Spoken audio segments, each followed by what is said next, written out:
नमस्कार, मैं हूं अभय कुमार। आप देख रहे हैं अपना खास कार्यक्रम बिहार समाचार। बिहार समाचार में खबरें बिहार की, बातें बिहार की, देश दुनिया की तमाम खबरें जो आपको जानना जरूरी है। बिहार समाचार में खबर लेते हैं हम सत्ता के गलियारों से, पंचायत के गलियों से और गांव के चौपालों से, जो आपके जीवन को प्रभावित करता है। तो बिहार समाचार में हम पहली खबर लेते हैं कि देश भर में गणेश पूजा की धूम। गणपति बप्पा आज पधारेंगे, आगमन होगा। गणेश जी का, गणपति बप्पा का आज आगमन होगा। 10 दिनों तक चलेगा यह त्योहार। उसके बाद धूमधाम से किया जाएगा विसर्जन। यह गणेशोत्सव बहुत खास है। 2 साल तक चली कोरोना महामारी से मुक्त होकर त्योहारों की शुरुआत गणेश चतुर्दशी के साथ हो रही है। ऐसे पौराणिक आख्यानों में कहा गया है कि प्रथम पूज्य गणेश है और आज से गणेश पूजा की शुरुआत हो रही है और गणेश पूजा के बाद सारे पर्व त्योहार का सीजन शुरू हो जाएगा। और वहीं बिहार में कैबिनेट में कई फैसले लिए गए। 5 नदियों के बालू की रॉयल्टी बढ़ाई गई। 1 अक्टूबर से लागू हो जाएगा। लाल बालू दोगुना महंगा होगा। सरकार ने बढ़ाई रॉयल्टी। अब 150 रुपये प्रति घन मीटर बालू पर रॉयल्टी लगेगी। हम आपको बता दें कि बिहार में लाल बालू को लाल सोना कहा जाता है और बालू, जो दारू और बालू, बिहार का जो धंधा होता है, दोनों बहुत सारे अवैध धंधेबाज भी हैं। दारू तो बंद है लेकिन फिर भी उसकी खरीद फरोख्त होती है और बालू भी कभी कभी बंद हो जाता है, फिर भी उसकी खरीद फरोख्त होती है। लेकिन अब सरकार ने रॉयल्टी बढ़ा दिया है। दुगने दामों पर बालू अब मिलेगा। सरकार का तर्क है कि रॉयल्टी बढ़ाने से राजस्व में इजाफा होगा, राजस्व बढ़ेगा रॉयल्टी बढ़ाने से। लेकिन वहीं दूसरी तरफ बिहार कंस्ट्रक्शन के मोड में है। बिहार में अभी बहुत सारे गरीबों के पास घर नहीं है। उन्हें पीएम आवास के तहत घर उपलब्ध कराया जा रहा है, मकान उपलब्ध कराया, लेकिन बालू महंगा होने के बाद से राशि तो उनको उतनी ही मिलेगी, उनके लिए मकान बनाना मुश्किल हो जाएगा।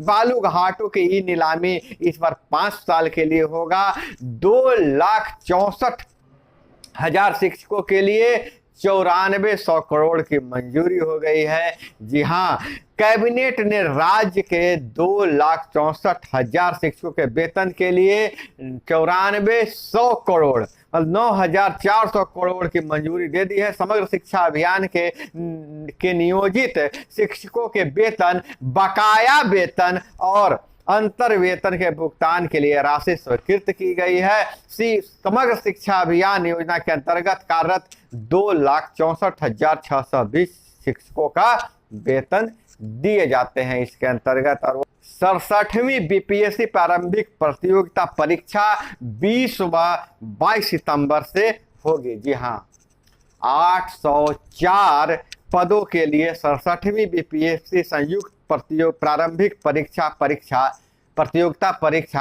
20 और 22 सितंबर को होगी। रिजल्ट परसेंटाइल सिस्टम के आधार पर जारी होगा। इस संबंध में बीपीएससी ने मंगलवार को सूचना जारी कर दिया है। परीक्षा के 1 सप्ताह पहले यानी 13 सितंबर तक अभ्यर्थियों के एडमिट कार्ड आयोग के वेबसाइट पर अपलोड कर दिए जाएंगे। वहीं गुप्ता धाम में साधुओं के साथ मारपीट कर 5 क्विंटल पीतल के घंटे ले गए हैं चोर। वहीं शिक्षक भर्ती की बात करें तो 6ठे चरण में योग्य अभ्यर्थी और आरक्षण रोस्टर के कारण खाली रह गए करीब 2,09,998 पद।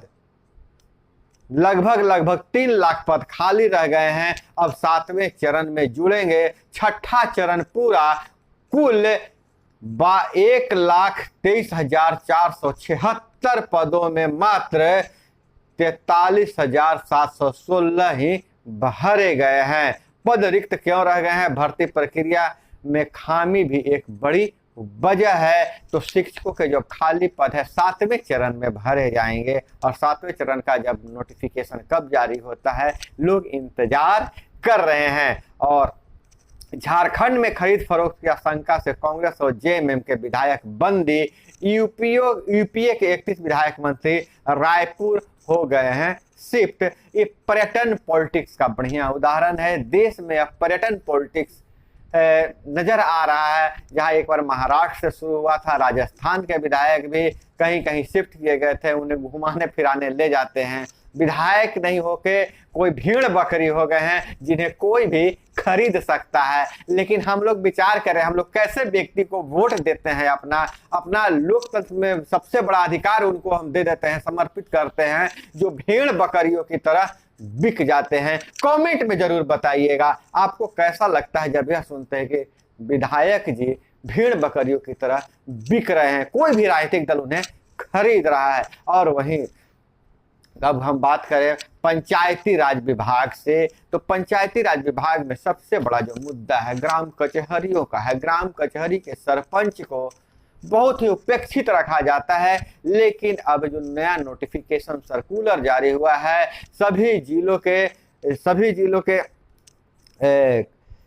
पंचायती राज पदाधिकारी को निर्देश दिया गया है कि प्रखंड पंचायती राज पदाधिकारी को आप सूचना दीजिए और वो बैठक करेंगे सारे प्रखंड में, और ग्राम कचहरी के मामलों को सुलझाने में प्रशासन सहयोग करे, इस पर चर्चा करे। और सरपंचों के सामने, पंचों के सामने कौन सी परेशानी होती है जो विवादों को सुलझाने के क्रम में जो वहाँ प्रशासन सहयोग नहीं करता। बहुत सारे सरपंच का शिकायत है कि थानेदार जो है जो केस ग्राम कचहरी में भेजना चाहिए, थानेदार थाने में सुलटाते हैं और वहाँ उगाही भी की जाती है, आरोप जैसा लगता है। तो पंचायती राज जो पदाधिकारी को यह निर्देश दिया गया है कि आप सरपंचों और पंचों के साथ बैठक करके उनकी समस्याओं को सुनिए, और समस्याओं के सुनने के बाद उसकी एक रिपोर्ट दीजिए, और जो अधिकारी, प्रशासनिक अधिकारी से क्या सहयोग की अपेक्षा है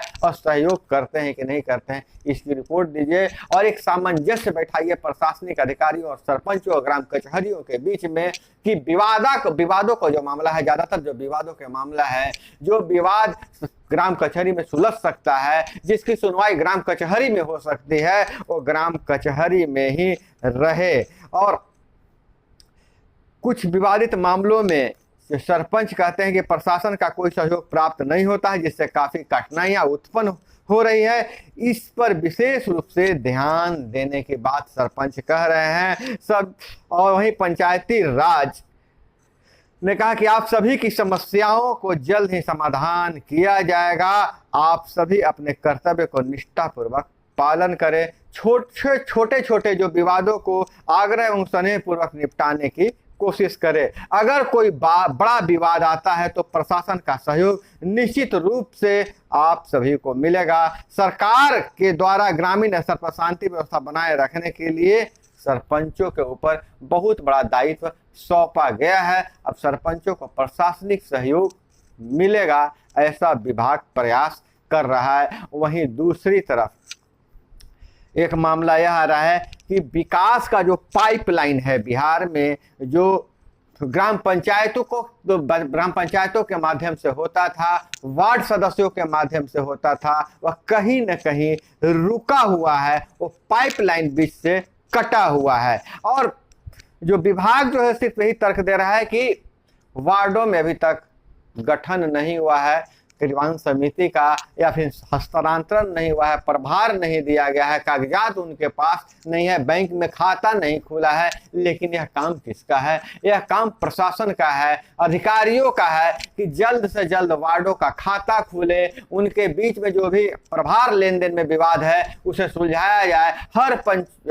हर जो वार्ड में वार्ड क्रियान्वयन समिति और प्रबंधन समिति का गठन किया जाए, और जो पाइपलाइन बंद है उस पाइपलाइन को शुरू किया जाए। विकास की राशि डायरेक्ट वार्ड क्रियान्वयन समिति के खाते में आए। और जैसा कि पहले वादा किया गया था कि ग्राम कचहरियों को भी विकास कार्यों में उत्तरदायित्व तो बनाया जाएगा, तो ये सारे काम जल्द से जल्द हो। ऐसे ही हम जितने भी बात कर रहे हैं, जो नेता है त्रिस्तरीय पंचायती राज के प्रतिनिधि के जो नेता है, उनका यही मत है और यह पुरानी मांग है, लेकिन सरकार अभी दूसरे कामों में उलझी हुई है। और ग्रामीण विकास माफ कीजिएगा पंचायती राज विभाग तो लगता है कि सोया हुआ है। न मंत्री जी का कभी बयान आता है, न इस पर जिस तरह से उप मुख्यमंत्री और मुख्यमंत्री ने पंचायती राज विभाग को सशक्त बनाने की बात कही थी, लेकिन अब लगता है कि भूल गए हैं।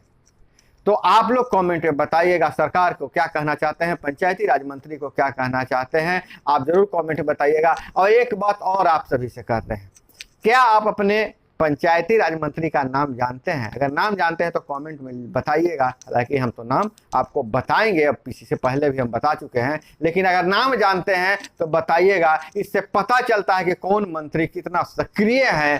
अगर उनको जनता के मुंह पर जिसका नाम होता है, उससे यही पता चलता है कि पंचायत जो भी मंत्री हैं वह ज़्यादा सक्रिय हैं। और वहीं श्रीकांत माफ कीजिएगा पूर्व डिप्टी सीएम सहित कांग्रेस के 64 नेताओं का इस्तीफा। जी हाँ, जम्मू कश्मीर में गुलाम नबी आज़ाद ने जब इस्तीफा दिया है तो लगातार वहाँ इस्तीफा देने का प्रक्रिया जारी है। और मोदी को आगे कर सामूहिक नेतृत्व में चुनाव लड़ेगी भाजपा। और इधर अगर हम बात करें तो बच्चे की पिटाई पर बचाने आए चाचा को सरपंच ने फलसे से काट डाला। समर्थकों के साथ घंटों तक गोलीबारी व मारपीट की आरोपी, पुलिस गश्ती पर भी रोड़ेबाजी।